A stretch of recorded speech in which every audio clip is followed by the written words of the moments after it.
अस्सलाम वालेकुम स्टूडेंट्स। आज के लेक्चर में हम एक्सक्रीशन इन रिप्रेजेंटेटिव एनिमल्स पढ़ेंगे। रिप्रेजेंटेटिव एनिमल जो किसी भी ग्रुप को, किसी भी फाइलम को रिप्रेजेंट कर रहे हैं, उनके अंदर हम एक्सक्रीशन देखेंगे। तो इसमें सबसे पहले हम हाइड्रा को देखेंगे। हाइड्रा जो है सिलेंट्रेटा को रिप्रेजेंट कर रहा है। और इसके अलावा हम प्लेनेरिया को देखेंगे। प्लेनेरिया जो है प्लेटीहेल्मिन्थिस को रिप्रेजेंट कर रहा है। इसके बाद हम अर्थवर्म में एक्सक्रीशन देखेंगे जो कि एनिलिडा, फाइलम एनिलिडा को रिप्रेजेंट कर रहा है।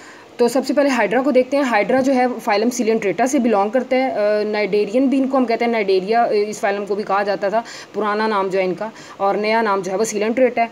तो ये नाइडेरियन है, सिलेंट्रेट है। ये जो नाइडेरियन है हमें पता है ये डिप्लोब्लास्टिक होते हैं। इनकी जो बॉडी वॉल है वो दो लेयर से मिलकर बनी होती है, एंडोडम और एक्टोडम। इनके दरमियान जो मीजोडम है वो नहीं होती, उसकी जगह एक मीजोग्लिया जस्ट होता है, वो कोई बाकायदा लेयर नहीं है।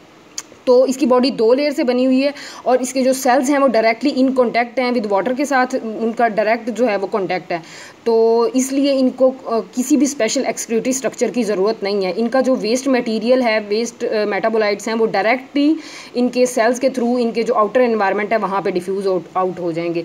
जो एक्टोडम है, बाहर वाली लेयर को हम एक्टोडम कहते हैं, उसके सेल्स जो हैं वो अपना एक्सक्रीटरी वेस्ट जो है वो डायरेक्टली पानी में छोड़ देंगे। और जो एंडोडम के सेल्स हैं वो डायरेक्टली अपना वेस्ट मटीरियल, ये जो कैविटी है दरमियान में इनकी गैस्ट्रोवेस्कुलर कैविटी जिसको हम कहते हैं, इसके अंदर छोड़ देंगे। और गैस्ट्रोवेस्कुलर कैविटी से जैसे ही इनका डाइजेस्टिव वेस्ट बाहर निकलेगा तो साथ ही इनका एक्सक्रीटरी वेस्ट भी बाहर चला जाएगा। तो हाइड्रा में प्रॉपर कोई सिस्टम मौजूद नहीं है। इसमें जो एक्सक्रीशन है वो जनरल बॉडी सर्फेस के थ्रू हो रही है, ठीक है। उसके बाद प्लेन एरिया, तो प्लेन एरिया फ्लैटवर्म्स हैं। इनका ताल्लुक फाइलम प्लेटीहेल्मिन्थिस से है। ये ट्रिप्लोब्लास्टिक है। ट्रिप्लो मतलब ये 3 लेयर पे इनकी बॉडी कंसिस्ट कर रही है, एंडोडम, एक्टोडम और मीजोडम। तो ये जो हैं उनसे एडवांस हैं। इनके अंदर इनका डायरेक्ट कांटेक्ट नहीं है इनके सेल्स का वाटर के साथ, इसलिए इनके अंदर बाकायदा एक्सक्रीटरी सिस्टम मौजूद है जिसको हम प्रोटोनेफ्रिडिया कहते हैं। प्रोटो मतलब फर्स्ट प्रिमिटिव। तो ये पहला सिस्टम है जो बना है, प्रिमिटिव नेचर का है। क्योंकि इससे पहले जैसे हमने एनिलिडा को देखा है तो उनके अंदर जो उनके एनिमल्स हैं उनके अंदर कोई एक्सक्रीटरी सिस्टम मौजूद नहीं था। तो ये अभी बना है, इनके अंदर पहली दफ़ा बना है, तो इसलिए हम इसको कह रहे हैं प्रोटोनेफ्रिडिया। इस सिस्टम को हम कैसे डिफाइन करेंगे? प्रोटोनेफ्रिडिया क्या है? नेटवर्क है ऑफ क्लोज ट्यूब्यूल्स। इनकी कोई इंटरनल ओपनिंग नहीं है, ये क्लोज ट्यूब्यूल्स हैं और ये ब्रांच्ड हैं ये ट्यूब्यूल्स। इनकी जो ब्रांचेज हैं वो कैप्ड हैं बाय फ्लेम सेल्स। इनके ऊपर जो है वो फ्लेम सेल्स इनकी ब्रांचेस कैंड के ऊपर लगे हुए हैं और ये ब्रांचेस जो है वो पूरी बॉडी में स्प्रेड हैं। ये हम डायग्राम में देख सकते हैं। ये प्लेन एरिया की दिखाया हुआ है। प्लेन एरिया को इसके अंदर जो है ये पूरा जो ब्रांच्ड फॉर्म में हमें नज़र आ रहा है ये पूरा प्रोटोनेफ्रिडियम मौजूद है और इसकी ब्रांचेस कैंड के ऊपर जो हमें नज़र आ रहे हैं ये फ्लेम सेल्स हैं। तो इस फ्लेम सेल के स्ट्रक्चर को हम देखते हैं क्योंकि इनका मेजर रोल है एक्सक्रीशन में। तो ये फ्लेम सेल की डायग्राम है। इसमें ये जो है ये वाला फ्लेम सेल का न्यूक्लियस है और ये वाला पोर्शन सारा सेल ल्यूमन है। फ्लेम सेल के अंदर जो है वो टफ्ट ऑफ सीलिया मौजूद है, सीलिया का एक गुच्छा मौजूद है।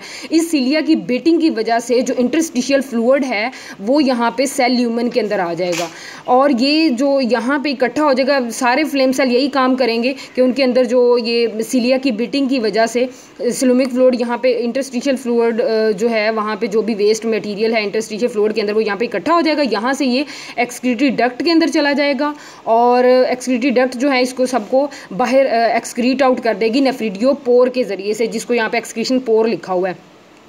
और इस फ्लेम सेल को हम फ्लेम सेल इसलिए कहते हैं कि जो इसके सीलिया हैं जब ये बीट कर रहे होते हैं तो ये बिल्कुल मोमबत्ती के टिमटिमाते हुए शोले जैसे नज़र आते हैं, तो इसलिए हम इसको फ्लेम सेल कहते हैं। उसके बाद हम देखते हैं अर्थवर्म के अंदर किस तरह से हो रही है। तो अर्थवर्म जो है वो एनिलिडा से बिलोंग करता है। ये सेगमेंटेड वर्म्स हैं। इनके अंदर जो एक्सक्रीटरी सिस्टम है हम उसको मेटानेफ्रिडियम कहते हैं। मेटा का मतलब होता है चेंज। तो ये जो इनका एक्सक्रीटरी सिस्टम है ये प्रोटोनेफ्रिडियम से चेंज है। चेंज कैसे? उनके अंदर हमने देखा कि कोई भी इंटरनल ओपनिंग नहीं थी, वो ब्लाइंड एंडेड थी। उनके अंदर सिर्फ उनके बाहर एक एक्सटर्नल ओपनिंग थी जिसको हम कह रहे थे नेफ्रिडियो पोर, जिसके जरिए से सारा वेस्ट मटीरियल बाहर निकाल देते। अंदर कोई ओपनिंग नहीं थी। तो यहाँ पे इनके अंदर जो है इंटरनल ओपनिंग है। जब हम प्रोटोनेफ्रिडियम और मेटानेफ्रिडियम का डिफरेंस लिखेंगे तब भी हम ये चीज़ कोट करेंगे कि प्रोटोनेफ्रिडियम के अंदर कोई इंटरनल ओपनिंग नहीं है, मेटानेफ्रिडियम के अंदर इंटरनल ओपनिंग मौजूद है। उसके बाद जो इसकी इंटरनल ओपनिंग है उसको हम कहते हैं नेफ्रोस्टोम। नेफ्रोस्टोम जो है इंटरनल इनकी सिलिएटेड ओपनिंग है और ये जो है इसके बाद ये खुल रही है एक्सक्रीटरी ट्यूब्यूल के अंदर। और ये जो एक्सक्रीटरी ट्यूब्यूल है ये कन्वोलेटेड है, बलदार है, इसके ऊपर नेटवर्क है ट्यूब्यूल्स का, कैपिलरीज का नेटवर्क है। वो कैपिलरीज क्यों हैं? क्योंकि जो वेस्ट मटेरियल भी इकट्ठा होकर वेस्ट के साथ साथ जो यूज़फुल चीज़ें एक्सक्रीटरी ट्यूब्यूल के अंदर चली गई हैं, जैसे कोई बॉडी के लिए ज़रूरी साल्ट्स वगैरह हैं, तो उनको दोबारा रीअब्जॉर्ब कर लिया जाए। ये ब्लैडर में खुलेगा और इसके बाद जो ब्लैडर है वो सारा वेस्ट मटेरियल इकट्ठा करके नेफ्रीडियोपोर के जरिए से बाहर निकल जाएगा ये सारा वेस्ट मटेरियल।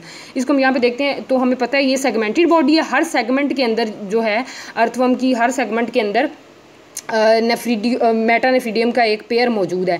तो ये सिलोमिक फ्लूइड है, सिलोमिक फ्लूइड के अंदर ये नेफ्रोस्टोम मौजूद है जिसको हम इंटरनल सीडिएटेड ओपनिंग कह रहे हैं। उसके बाद ये सारी जो है एक्सक्रीटरी ट्यूब्यूल है जो ओपन होगी ब्लैडर के अंदर, सारा इसका वेस्ट मटेरियल इकट्ठा हो जाएगा और ब्लैडर जो है वो इसी तरह से नेफ्रीडियोपोर्स के ज़रिए से बॉडी से एक्सक्रीटरी वेस्ट को बाहर निकाल देगा।